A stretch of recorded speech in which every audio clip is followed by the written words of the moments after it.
তো সরাসরি ঘটনাতে চলে যাচ্ছি।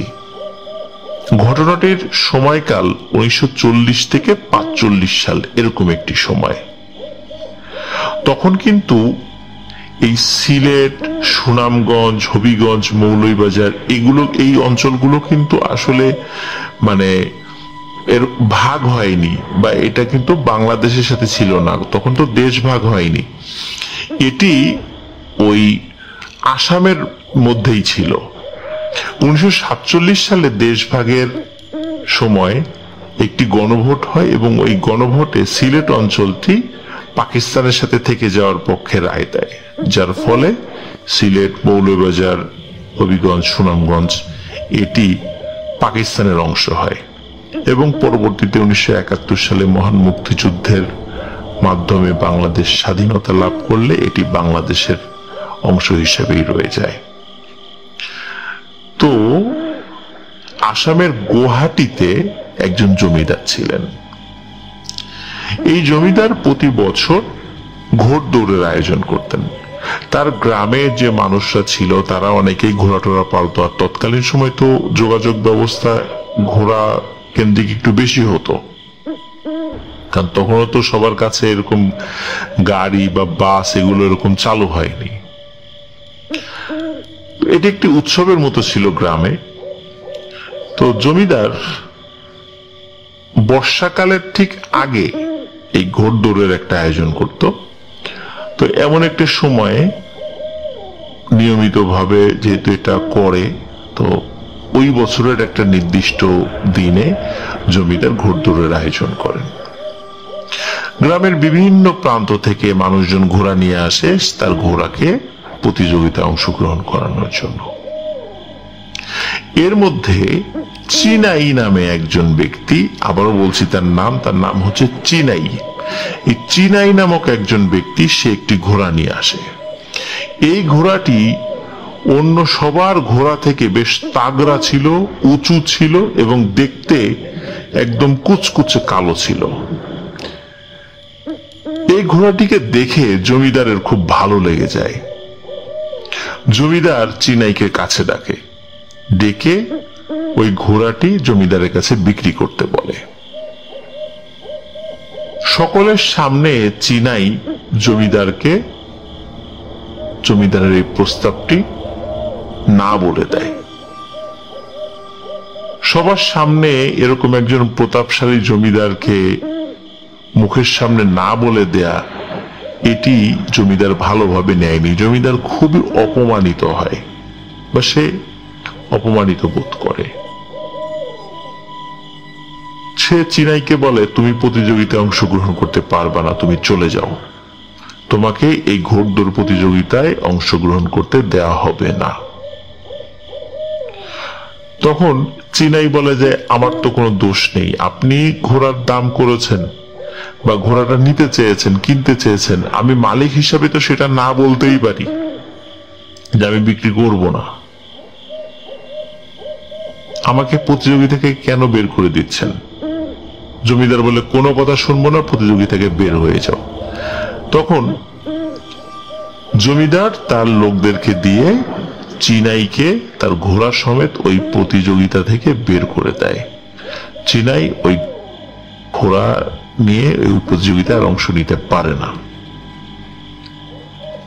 জমিদার খেয়াল করে যে চিনাই যখন হেঁটে যাচ্ছিল, সে ঘাড় ঘুরিয়ে জমিদারের দিকে ভয়ঙ্কর দৃষ্টিতে তাকিয়েছিল। মনে হচ্ছিল বহু বছরের জমে থাকা ক্ষোভ জমিদারের দিকে তাকিয়ে সে ঝেড়ে দিচ্ছে। জমিদার কোন একটা অদ্ভুত কারণে শুধু প্রতিযোগিতা থেকে বের করে দিয়েছে, তার উপর কোনো শাস্তি প্রয়োগ করতে পারছে না। জমিদার বুঝতে পারছে না কেন, যেন সে বলতে পারছে না যে আসলে চিনাইকে কোনো একটা শাস্তি দিবে, শাস্তির ঘোষণা করবে। জমিদাররা কিন্তু ওই সময় কিন্তু অনেক তার প্রজাদের উপর অনেক নির্যাতনমূলক কাজ করত, যেটা আসলে কোনো বিচার আচার হতো না। কিন্তু জমিদার কিন্তু সেটা পারেনি, শুধু প্রতিযোগিতা থেকেই বের করে দিয়েছে। এটাও একটা অদ্ভুত বিষয়। জমিদারের অনেক ক্ষমতা ছিল, বাট তিনি সেটা করেননি। কেন করেননি সেটি জমিদার নিজেও বলতে পারেন না, কিন্তু জমিদার কিন্তু মনে মনে চাচ্ছিলেন, কিন্তু সেটা পারছিলেন না। যাই হোক, প্রতিযোগিতা হয় উৎসবের সাথে এবং যথারীতি প্রতিযোগিতা শেষও হয়ে যায়। প্রতিযোগিতা যখন শেষ হয়ে যায় তখন জমিদারের একজন লোক এসে জমিদারকে বলে যে চীনাই যখন যাচ্ছিল তখন সে জোরে জোরে বলছিল, এই গ্রামে আর কখনোই কোনো ঘোড় দৌড়ের প্রতিযোগিতা হবে না, আমি এটা হতে দেব না। জমিদার এই কথা শুনে সে হেসে ওঠে, বলে যে ওর মতো একজন মানুষ সে এই প্রতিযোগিতা বন্ধ করবে, এটা একটা হাস্যকর বিষয়। তখন অন্য লোকরা বলে যে মালিক আমাদেরকে হুকুম দেন, ওকে শায়েস্তা করে আসি। কিন্তু জমিদার কোনো এক অদ্ভুত কারণে, ওই যে বললাম, সে হুকুম দিতে পারে না। যাই হোক, অল্প কিছুদিনের মধ্যে বর্ষাকাল শুরু হয়ে যায়।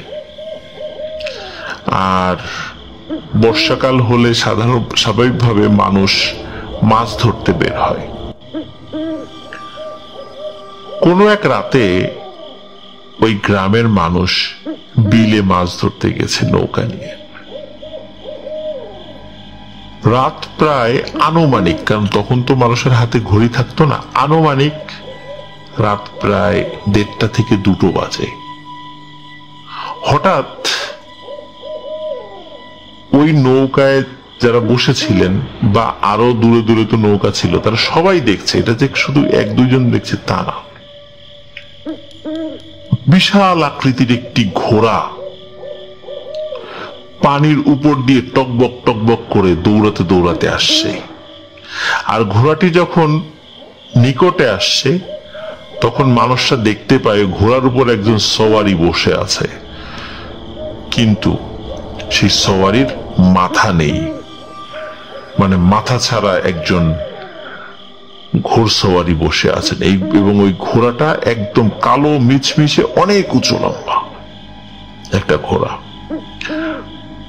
এইরকম অদ্ভুত ঘোড়া এবং ঘোড়ার উপর মাথাবিহীন একজন সওয়ারিকে দেখে ওই নৌকায় থাকা লোকজন সবাই ভয় পায়। শুধু যে ওই নৌকার লোকজন ভয় পেয়েছে তার আশেপাশে সবাই কিন্তু দেখেছে। সবাই ভয়ে নৌকা দ্রুত যে যেদিকে পারে নিয়ে সরে যায়। ওই রাতটা তারা মাছ ধরতে পারে না। সকালবেলা এই ঘটনা সকলের কাছে পৌঁছে যায় যে রাত্রে এই ধরনের একটা ঘটনা ঘটেছে।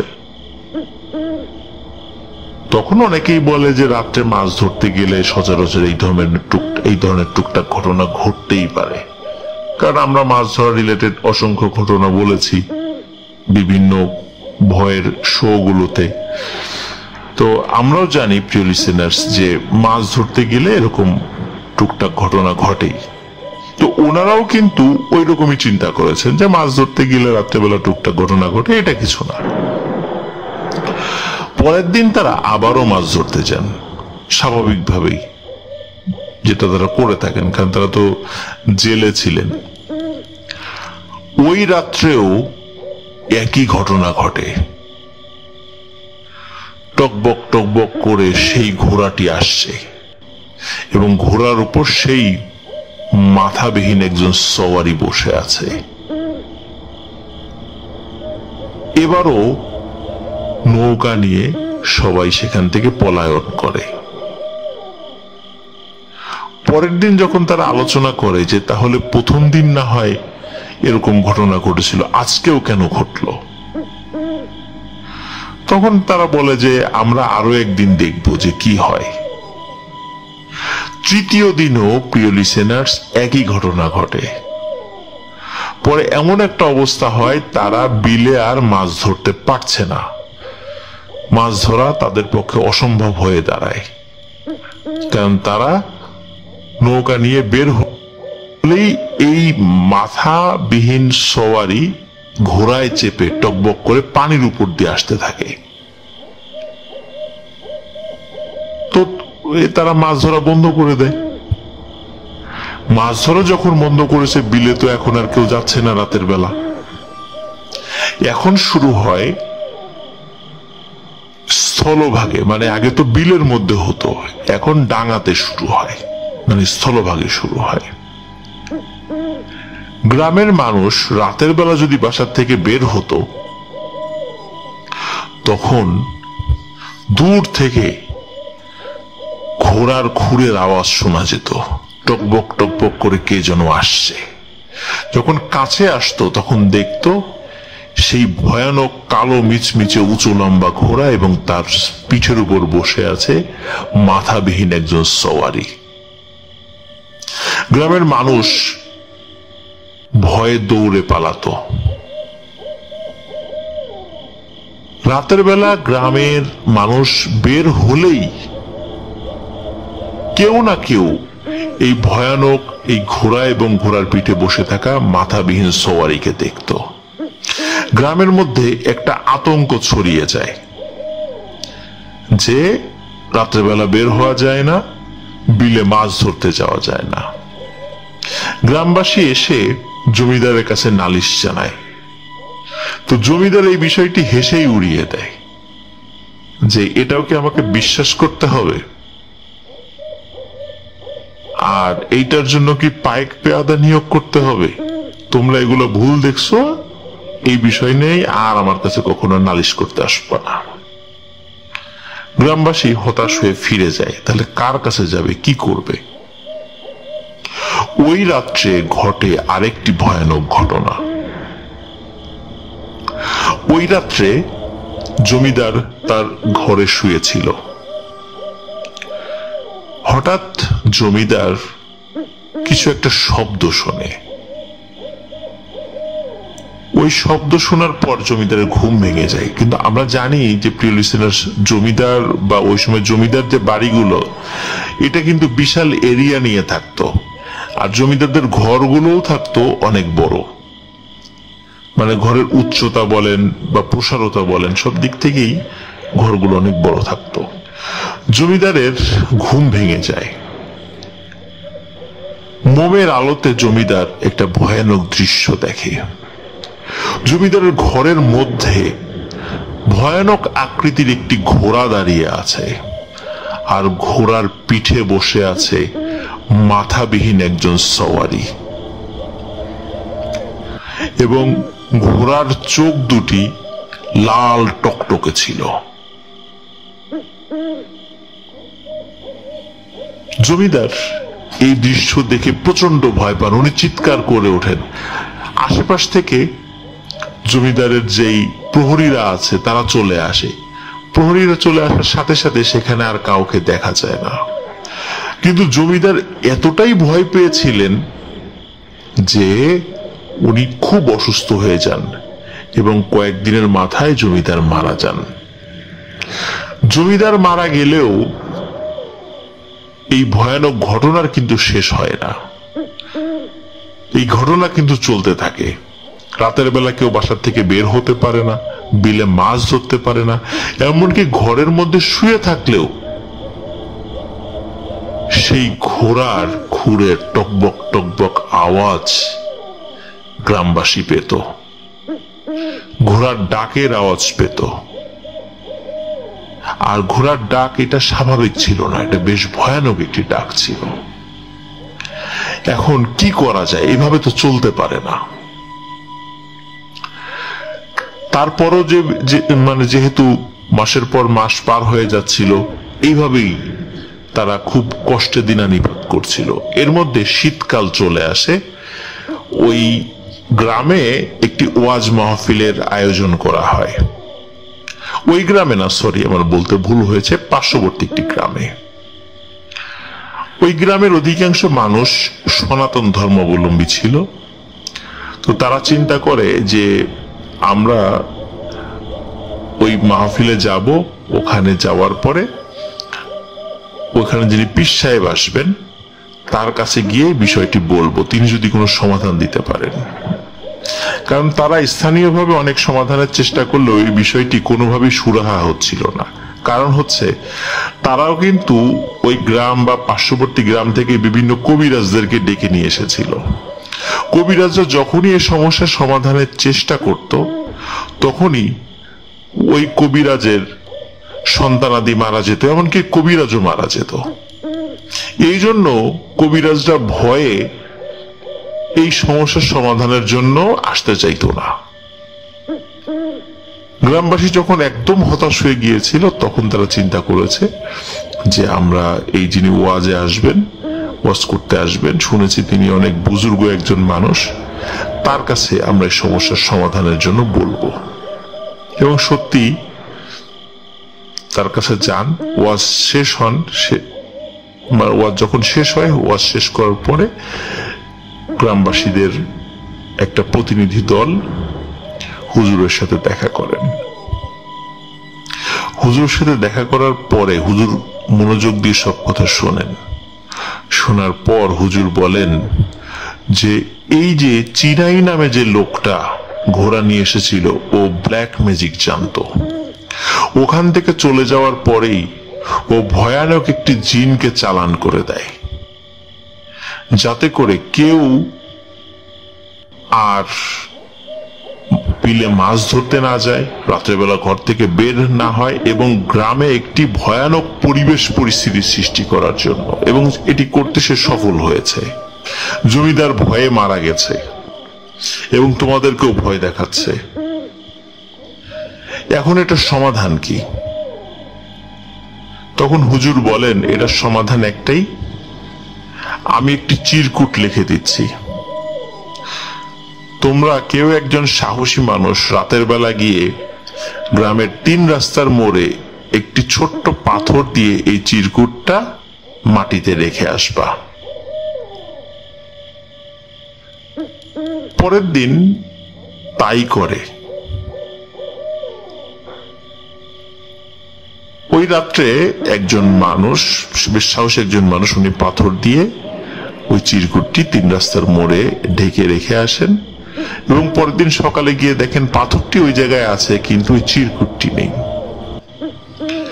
অদ্ভুত ব্যাপার, এরপর থেকে ওই ঘোড়া এবং ঘোড়ার উপর মাথা কাটা সওয়ারিকে আর দেখা যায় না, এবং আজও কখনো দেখা যায়নি ওই গ্রামে। পীর সাহেব বলেছিলেন যে এটি ব্ল্যাক ম্যাজিকের কারণে হয়েছে, এবং ওই ঘোড়সওয়ারি, এই জিনটি এতটাই শক্তিশালী ছিল যে ওর সাথে কেউ পেরে উঠত না, যার কারণে কোন কবিরাজ এই সমস্যা সমাধানের চেষ্টা করতে গেলে তার উপরে নেমে আসতো ভয়ানক পরিণতি। এই জন্য সচরাচর কেউ এই কাজটি করতে চাইত না। এইভাবে এই সমস্যাটির সমাধান হয়েছিল। প্রিয় লিসেনার্স, আপনারা অনেকেই জানতে চাইবেন এই যে হুজুরের কথা বলছি, উনি কে ছিলেন? হ্যাঁ প্রিয় লিসেনার্স, ওনার নাম ছিল আব্দুল লতিফ চৌধুরী। উনি ফুলতুলি পীর সাহেব হুজুর নামে সিলেট অঞ্চলে পরিচিত। শুধু সিলেট অঞ্চলে না, পুরো সিলেট বিভাগ, বাংলাদেশ এবং এই উপমহাদেশে উনি ফুলতুলি পীর সাহেব হুজুর নামে পরিচিত। ধর্মীয় শিক্ষার প্রসার এবং ধর্ম বর্ণ নির্বিশেষে মানুষের উপকার করার জন্য ফুলতুলি পীর সাহেব হুজুর বিখ্যাত হয়ে আছেন। 1913 সালে সিলেট জেলার জকিগঞ্জের ফুলতুলি নামক স্থানে উনি জন্মগ্রহণ করেন। দীর্ঘ কর্মজীবনে উনি অসংখ্য ভালো কাজ করে গেছেন, যেগুলো বলে শেষ করা যাবে না। 2008 সালের 16 জানুয়ারি উনি ইন্তেকাল করেন এবং ফুলতুলির মাটিতেই ওনাকে সমাহিত করা হয়েছে। আল্লাহ তাকে জান্নাতুল ফেরদৌস দান করুক এবং তার ওসিলায় হিন্দু মুসলিম নির্বিশেষে বহু মানুষ উপকৃত হয়েছে। প্রিয় লিসেনার্স, আরো একটি জিনিস ভেবে অবাক হবেন, উনি যখন মারা গিয়েছিলেন এবং ওনার যে জানাজা হয়, এই জানাজায় প্রায় 2 থেকে 2.5 মিলিয়ন মানুষ, মানে 20 থেকে 25 লক্ষ লোক জানাজায় সমবেত হয়েছিল। ভারত থেকে যারা আসতে পারেনি, কারণ ভারতেও বিশেষ করে আসামে ওনার অসংখ্য ভক্ত রয়েছে, তারাও বর্ডারের ওই পাশে জানাজায় দাঁড়িয়ে গিয়েছিল এবং সেই সংখ্যাটাও প্রায় লক্ষাধিক ছাড়িয়ে গিয়েছিল। এমনই একজন মানুষ ছিলেন তিনি, যার ওসিলায় এই ভয়ানক ব্ল্যাক ম্যাজিক থেকে আসামের গুয়াহাটি অঞ্চলের ওই গ্রামের মানুষরা মুক্তি পেয়েছিল। আল্লাহ তাআলা আমাদের সবাইকে ভালো মানুষ হওয়ার তৌফিক দান করুক, এমন মানুষ হওয়ার তৌফিক দান করুক যার মাধ্যম দিয়ে আসলে মানুষ সত্যিকার অর্থে উপকৃত হতে পারে। ঠিক যেমন ফুলতুলি পীর সাহেব হুজুর ধর্ম বর্ণ নির্বিশেষে মানুষকে উপকার করেছিলেন। এটি ছিল ঘটনা।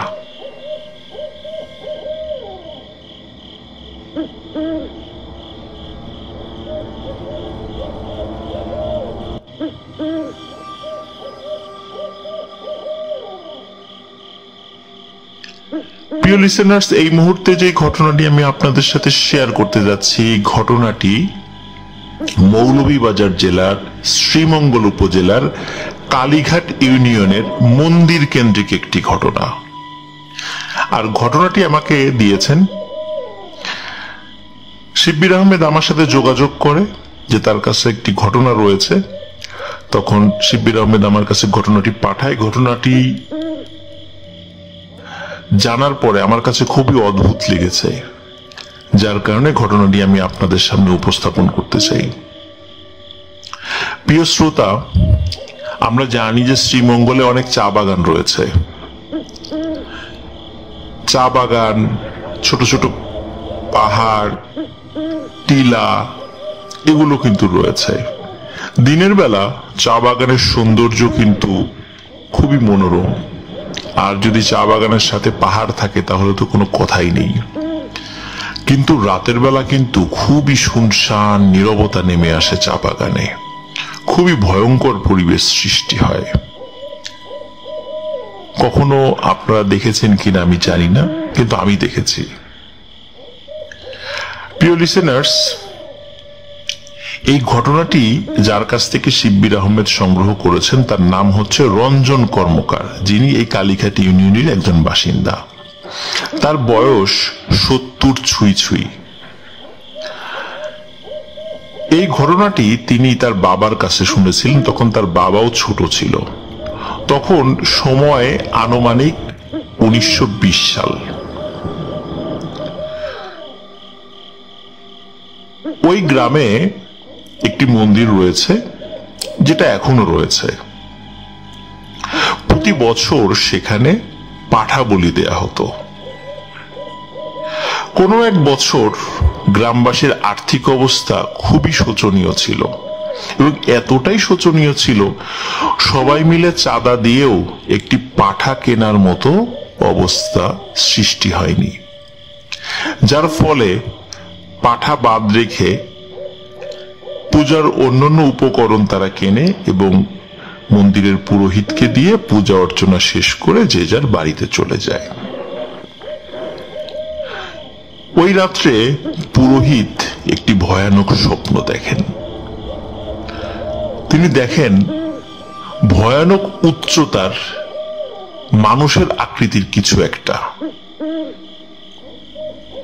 আমাদের যেমন 2 চোখ রয়েছে, তার সেই 2 চোখ নেই, তার শুধু একটি চোখ, তাও সেটি কপালের উপরে, আর মাথায় কোনো চুল নেই। সারা শরীর ভর্তি লোম। সে এসে বলে, প্রতি বছর তোরা পাঠা বলি দিতি, এবছর তোরা দিলি না, তোদের পরিণতি ভালো হবে না। তখন পুরোহিত স্বপ্নের মধ্যেই বলে, এবছর গ্রামের মানুষের আর্থিক অবস্থা খুব খারাপ, এই জন্য তারা দিতে পারেনি, ইচ্ছা করে যে দেয়নি বিষয়টা এমন নয়। কিন্তু ওই ভয়ানক আকৃতির দানবটি সে কোনো কথাই শুনতে চায় না। বলে তোদের বিপদ হবে, ভয়ানক বিপদ। তখন পুরোহিত বলে তোমার নাম কি?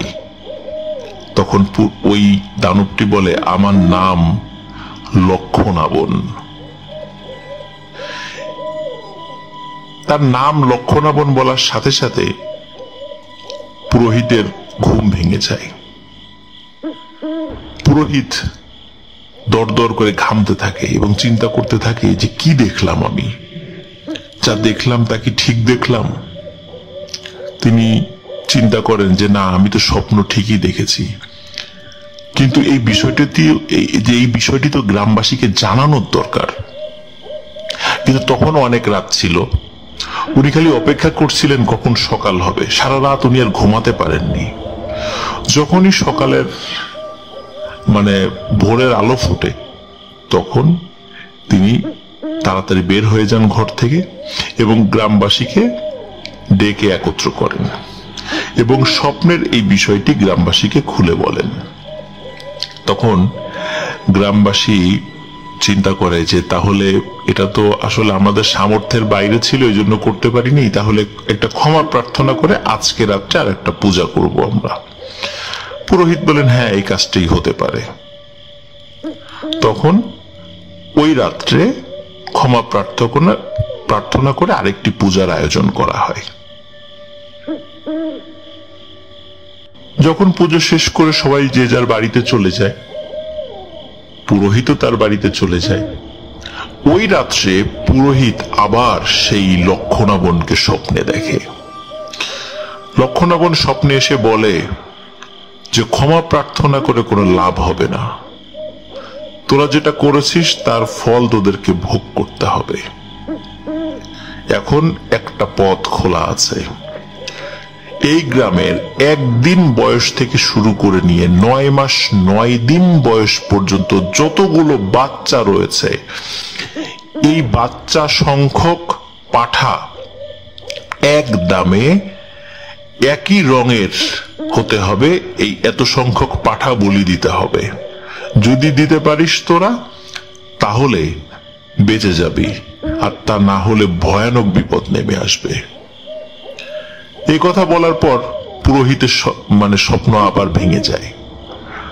একই রকম ভাবে পুরোহিত চিন্তা করে যে সকাল হতে না হতেই গ্রামবাসীকে বিষয়টি জানাতে হবে। পুরোহিত বিষয়টি গ্রামবাসীকে জানান। গ্রামবাসী খুব ভয় পায়। তখন গ্রামবাসী পরামর্শ দেয় যে আপনার থেকেও আরো ভালো কোনো পুরোহিতের কাছে আপনি যান, যাকে আপনি চেনেন, তাকে দিয়ে এই ভয়ানক লক্ষণাবন নামক এই দানবকে হাজির করার চেষ্টা করেন। তার সাথে কথা বলে বিষয়টা কিভাবে সমাধান করা যায়।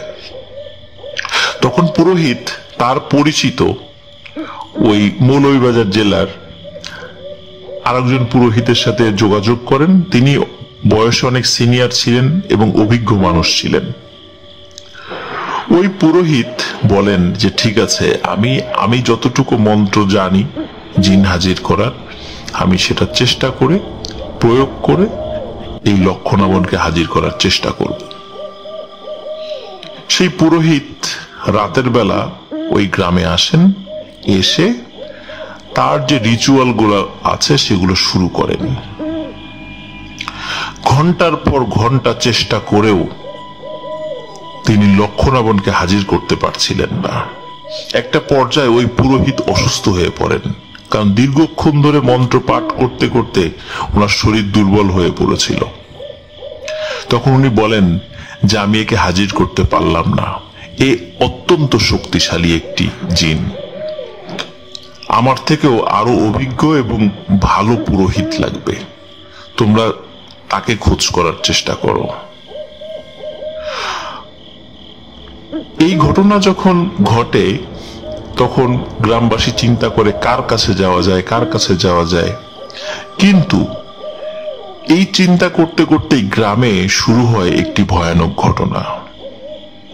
আর ঘটনাটি শুরু হয় কোনো এক শনিবার রাতে 3-4 দিনের একটি বাচ্চার ভয়ানক মৃত্যুর মধ্য দিয়ে। ওই গ্রামের একটি বাড়িতে 3-4 দিনের একটি বাচ্চা ছিল, মা বাবার কাছেই রাত্রে ঘুমিয়েছিল। হঠাৎ মা বাবা, বিশেষ করে বাচ্চার মা, তার সমস্ত শরীর এবং আশেপাশে বিছানা খুব ভেজা ভেজা মনে হচ্ছিল। তখন তিনি চিন্তা করেছেন হয়তোবা বাচ্চা, স্বাভাবিকভাবে ছোট বাচ্চা বিছানায় পেশাব করে, তো উনি মনে করেছিলেন হয়তোবা এমনটাই হয়েছে। কিন্তু কেমন যেন কিছুক্ষণ পরেই তার হাত আঠা আঠা হয়ে যাচ্ছিল। তখন উনি চিন্তা করেন কি ব্যাপার, এমনটা মনে হচ্ছে কেন? তিনি হারিকেনের আলোটা জ্বালান, আলোটা খুব কম ছিল, সেটাকে একটু বাড়ান। বাড়ানোর সাথে সাথে উনি চিৎকার করে ওঠেন। ওনার চিৎকারে ওনার হাজবেন্ডের ঘুম ভেঙে যায়। তখন তারা দেখেন ওনাদের সন্তান জীবিত নেই, আর ওনাদের সন্তানের মাথাটা কেটে কেউ নিয়ে গেছে এবং ওই বাচ্চার রক্তে সমস্ত বিছানা ভরে গেছে। ওনাদের চিৎকারে আশেপাশের বাড়ির মানুষদের ঘুম ভেঙে যায়। সবাই এসে দেখে এই মর্মান্তিক ঘটনা। অথচ ঘর কিন্তু ভেতর থেকে বন্ধ ছিল। কেউ বাইরের থেকে এসে এই ভয়ানক কাজটি করবে, নৃশংস বর্বরতম কাজটি করবে, এমন কাজ করার কোনো সুযোগ ছিল না। তো যাই হোক, পরিবারের শোকের ছায়া নেমে আসে এবং ওই গ্রামের মানুষদের একটা ছিল, ধর্মীয় একটা কালচার ছিল যে শিশু বয়সে যদি কেউ মারা যেত তাকে আর আগুনে দাহ করতো না, মাটিতে কবর দিয়ে দিত। তো বাচ্চাকে মাটিতে কবর দেয়। এর পরের শনিবার ঘটে সেম আরেকটি ঘটনা। এবারের বাচ্চার বয়স ছিল 15 থেকে 20 দিন। একই রকম ভাবে গভীর রাত্রে বাচ্চার মাথাবিহীন বডি পাওয়া যায়, অথচ ঘরের দরজা ভেতর থেকে বন্ধ ছিল। কে এই কাজটি করছে? লিসেনার্স, এই ঘটনাটি ঘটত প্রতি শনিবার রাত্রে। এইভাবে প্রায় 5 সপ্তাহে 5টি বাচ্চার মর্মান্তিক মৃত্যু ঘটে। গ্রামবাসী আতঙ্কিত হয়ে পড়ে, কারণ গ্রামবাসী বুঝতে পারে যে বাহিরের কোনো লোক ঢুকে এই কাজটি করেনি। তখন গ্রামবাসী পুরোহিতকে বলে যে তুমি দ্রুত সিলেটে যাও, সিলেটে গিয়ে ওখানে যে বড় বড় মন্দির আছে সেই পুরোহিতদের সাথে কথা বলো, দ্রুত এই সমস্যার সমাধান করো। তখন ওই কালীঘাট ইউনিয়নের ওই মন্দিরের পুরোহিত উনি সিলেটে যান। সিলেটে যাওয়ার পরে ওনার পরিচিত একজন খুব ভালো মানের একজন পুরোহিতের সাথে কথা বলেন। ওই পুরোহিতকে ওই গ্রামে নিয়ে আসেন। তখন তো যোগাযোগ ব্যবস্থা এতটা ভালো ছিল না, যেতে লাগতো একদিন, আসতে লাগতো একদিন, এরকম ছিল। তো ওই পুরোহিতকে নিয়ে আসেন। নিয়ে আসার পরে ওই পুরোহিত রাত্রে ওই লক্ষণাবনকে হাজির করার জন্য রিচুয়াল করতে থাকেন, মন্ত্রপাঠ করতে থাকেন। কিন্তু কোনোভাবেই ওই লক্ষণাবনকে তারা হাজির করতে পারে না, ওই পুরোহিত হাজির করতে পারে না। তখন ওই পুরোহিত বলে, আমার একার প্রচেষ্টা এটি হবে না, তুমি আরো 6 জন পুরোহিত জোগাড় করো। আমরা 7 জন মিলে চেষ্টা করলে যদি তাকে হাজির করা যায়। এবং সত্যি পরের রাত্রে 7 জন পুরোহিত একত্রে ওই লক্ষণাবনকে হাজির করার জন্য তাদের ধর্মের যে রিচুয়াল আছে সেটা শুরু করেন। রাত 12টার পরে শুরু করেন। রাত 12টা থেকে 1টা, 2টো, 3টা, 4টা বেজে যাচ্ছে। মন্ত্র পড়তে পড়তে পুরোহিতদের অবস্থা খারাপ হয়ে যাচ্ছে, গলা দিয়ে রক্ত বের হয়ে যাওয়ার উপক্রম হচ্ছে, শরীর অসুস্থ হয়ে যাচ্ছে, তবুও তারা থামছেন না। কিন্তু এত প্রচেষ্টার পরেও লক্ষণাবনকে সহজে হাজির করা যাচ্ছে না। যখন পুরোহিতদের চেষ্টা প্রায় শেষ দিকে, তারা অসুস্থ হয়ে পড়ছেন, হঠাৎ ভয়ানক শব্দে কালো একটি ছায়া ধবাস করে এসে পুরোহিতদের সামনে পড়ে এবং অনেকের সামনেই সেটাই দৃশ্যমান হয়, কিন্তু তার চেহারাটা ভালো করে দেখা যাচ্ছিল না। সে হাজির হয়ে বিশ্রী ভাষায় গালিগালাজ করতে থাকে, বলে যে আমাকে ডেকে কোনো লাভ হবে না, তোরা কেন আমাকে ডাকছিস বারবার? আমি তো সমস্যার সমাধান বলেই দিয়েছি, আর যেহেতু আমাকে ডেকেছিস, আমাকে বিরক্ত করেছিস, আগে তো বাচ্চার সংখ্যা দিয়ে পাঠা বলি দিলেই হতো, এখন আর তা হবে না। এখন এই গ্রামে যতগুলো মানুষ আছে ঠিক ততগুলো পাঠা বলি দিতে হবে, এটাই সমস্যার সমাধান। আর যতবার আমাকে ডাকবি, যত বিরক্ত করবি, তোদের পানিশমেন্ট আরো বাড়তে থাকবে। এই কথা বলেই ওই লক্ষণাবন জিনটি অদৃশ্য হয়ে যায়। তখন ওই পুরোহিতটা বলতে থাকে যে আমরা এই লক্ষণাবন জিনের সাথে পেরে উঠব না, কোনোভাবেই তার সাথে জয়ী হওয়া যাবে না, অন্যভাবে ব্যবস্থা নিতে হবে। তখন ওই পুরোহিতরা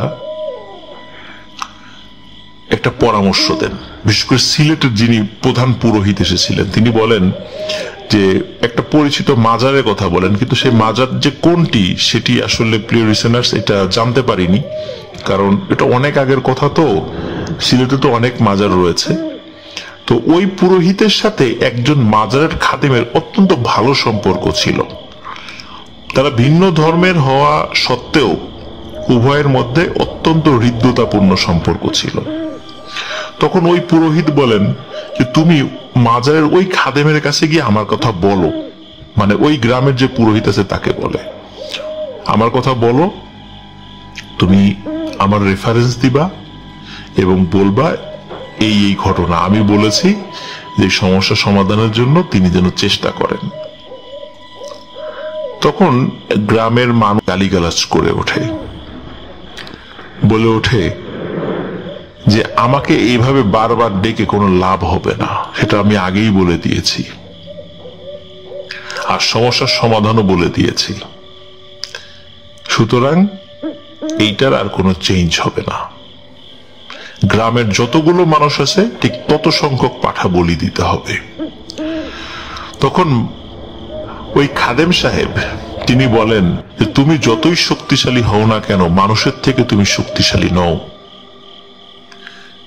এই কথা বলতে না বলতেই ওই খাদেম সাহেব উনি দোয়া কালাম পড়ে সাথে সাথে ওই বাচ্চা যেটা পজেসড হয়েছিল, যিনি কোরআন তেলাওয়াত করছিলেন, তার ঘাট থেকে ওই লক্ষণাবনকে বোতলে বন্দি করে ফেলেন। বোতলে বন্দি করার পরে লক্ষণাবনকে বলেন যে তোমাকে তো বন্দি করে ফেলেছি, তুমি তো আর গ্রামবাসীর কোনো ক্ষতি করতে পারবা না। লক্ষণাবন ওই বোতলের মধ্য থেকেই হো হো করে হেসে ওঠে এবং হেসে উঠে বলে যে আমাকে আটকালে কি হবে, আরো যে লক্ষ লক্ষ লক্ষণাবন রয়েছে তাদেরকে আটকাতে পারবা তোমরা? নিশ্চয়ই পারবা না, তারা তো ঠিকই ক্ষতি করবে। এই কথা শোনার পরে খাদেম সাহেব বেশ দ্বিধাগ্রস্ত হয়ে পড়ে যে আসলেই তো তাই, কারণ একে আটকানোর পরে বা একে ক্ষতি করার পরে আরো তো অনেকে এসে গ্রামে আক্রমণ করতে পারে, তাতে হিতে বিপরীত হতে পারে। তখন উনি লক্ষণাবনকে প্রথমে ভয় ভীতি দেখান, কিছু সময় পরে লক্ষণাবন বেশ নরম আচরণ শুরু করে। এটা কিন্তু মানে ওই বোতলের মধ্যে যখন সে ছিল আশেপাশের মানুষ তারা কিছু শব্দ শুনতে পাচ্ছিল, খুব স্পষ্ট শব্দ ছিল না, কিন্তু খাদেম সাহেব উনি স্পষ্টভাবে ওই লক্ষণাবনকে বোতলের মধ্যে বন্দি করার পরে ওই বোতলের মধ্যে থেকে তার সাথে কথা বলার শব্দ শুনতে পাচ্ছিলেন। লক্ষণাবন বলে ওরা যদি একটা পাঠা বলি দিত তাহলে আজকে অবস্থা হতো না। তখন ওই গ্রামবাসী তরফ থেকে ওই খাদেম সাহেব বলেন ওরা অত্যন্ত গরিব মানুষ, ওরা সর্বোচ্চ চেষ্টা করেছে, ওরা তো ইচ্ছা করে এই কাজটি করেছে, বিষয়টা এমন নয়। তারপরও তুমি কেন ওদেরকে এই শাস্তি দিচ্ছ? তুমি এতগুলো বাচ্চাকে হত্যা করেছো, এই কাজটি কি ভালো হয়েছে? তখন লক্ষণাবন কোনো কথা বলে না। তখন খাদেম সাহেব বলেন যে এবারের মতো এদেরকে ক্ষমা করে দাও, এবছরে আর কোনো পাঠা বলি হবে না। সামনের থেকে ওরা সর্বোচ্চ চেষ্টা করবে পাঠা বলি দেওয়ার জন্য, যদি কখনো না পারে তাদেরকে ক্ষতি করো না। এই বিষয়টিতে লক্ষণাবন ঘোর আপত্তি জানায়, বলে না, এটা হবে না। এই বছরের মতো ক্ষমা করে দিতে পারি, কিন্তু প্রতি বছর পাঠা বলি দিতেই হবে।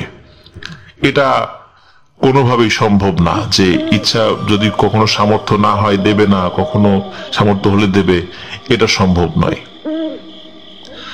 অবশেষে গ্রামবাসী তারা দূর থেকে শুনছিল কিছু কিছু বিষয়, মানে হালকা হালকা শব্দ শুনছিল, আর পুরোহিত পাশেই ছিল। তখন পুরোহিত গ্রামবাসীদের সাথে কথা বলে ওই খাদেমকে বলেন যে গ্রামবাসী রাজি হয়েছে, তাদের যত কষ্টই হোক প্রতি বছর তারা পাঠা বলি দেবে। যখন গ্রামবাসীর কাছ থেকে অনুমতি নিয়ে পুরোহিত এবং ওই খাদেম সাহেব উনি যখন লক্ষণাবনকে বলেন, ওনারা বলেন যে হ্যাঁ ঠিক আছে, তোমার কথাই ঠিক থাকলো, আমরা প্রতিশ্রুতি দিলাম এটা হবে। তখন লক্ষণাবন বলে যে আমাকে ছেড়ে দাও। খাদেম সাহেব উনি চিন্তা করেন যে একে ছেড়ে দিব, ছেড়ে দিলে যদি আবার সমস্যা হয়। কিন্তু খাদেম সাহেব এবং গ্রামবাসী বুঝতে পারেন যে আশেপাশের পরিবেশ আস্তে আস্তে ভয়ানক হয়ে উঠছে। গাছগুলো নড়াচড়া করা শুরু করে দিয়েছে, অথচ মানে কোনো বাতাস নেই। তখন বুঝতে পারেন যে লক্ষণাবনকে মুক্ত করার জন্য আরো অসংখ্য ভয়ানক জিন চারদিকে চলে এসেছে। তখন লক্ষণাবনকে বলে যে ঠিক আছে, তোমাকে ছেড়ে দিচ্ছি, আর কারো কোনো ক্ষতি করো না, তোমার কথা অনুযায়ী প্রতি বছর এখানে পাঠার বলি হবে। লক্ষণাবনকে মুক্ত করে দেন তারা। গ্রামবাসী মাজারের খাদেম এবং পুরোহিতকে অনেক শ্রদ্ধা নিবেদন করেন যে আপনাদের কারণে আজকে সৃষ্টিকর্তা এই বিপদ থেকে আমাদেরকে রক্ষা করলেন। এরপর থেকে প্রতি বছর এখনো কালীঘাট ইউনিয়নের ওই মন্দিরে একটি পাঠা বলি দেওয়ার প্রচলন রয়েছে, যেটা এখনো চলছে।